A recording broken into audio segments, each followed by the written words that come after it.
You ask Tiger to solve. This deals with linear equations with one unknown. The final result is b equals 8.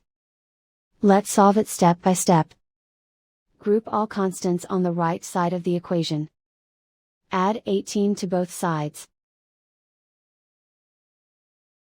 Simplify the arithmetic.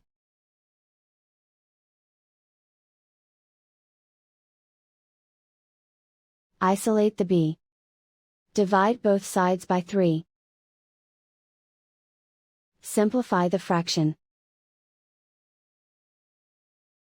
Find the greatest common factor of the numerator and denominator. Factor out and cancel the greatest common factor. And so the final result is b equals 8.